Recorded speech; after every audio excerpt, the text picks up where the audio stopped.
যাবে না পুরো। তো কেন এমনি লবণ দিলে উঠে যায়? উঠে তো যাবে, লেকিন আগে এটা ই করে না দেন আরো সাফ হয়ে যাবে, কালা কালা পাথরও ডালবো পিস করে করে পিস ওই যে ওই যে চামড়া চামড়া উঠতেছে। ওই না এই পাথর ডলা দেবানি কালা চামড়া উঠে যাবে, কাটেনি না।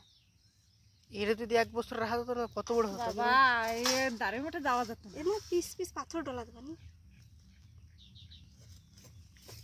পিছনে ধাপ ডিম হয়েছে এই তো মেন জিনিসটা তো গলাই দিছে তুমি।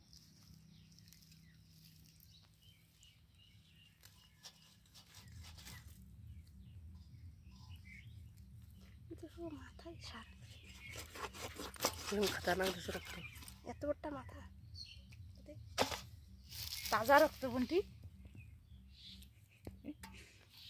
সব দেখে। মাছ কাটা একটু বড় বড় বানাও, কুটি কুটি মাছের পিস বানাচ্ছে, ভাজতে গেলে আরো ছোট হয়ে যাবে। মাথাটাই বড়।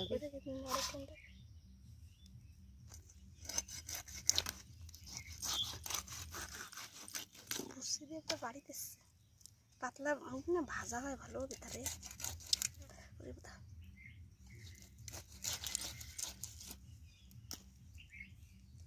এই যে কি তেল পোকা টোকা নিতে বেশি পোক নিতে। রামদার দাদুকে তাহলে 8 কিলো সাদা ছিল। হ্যাঁ আমি তো ধরছিলাম, কিন্তু কোদাল দিয়ে বাড়ি দিয়েছিলাম মাথায়, ধরতেই পারছিলাম না, বারবার পিছলাচ্ছিল।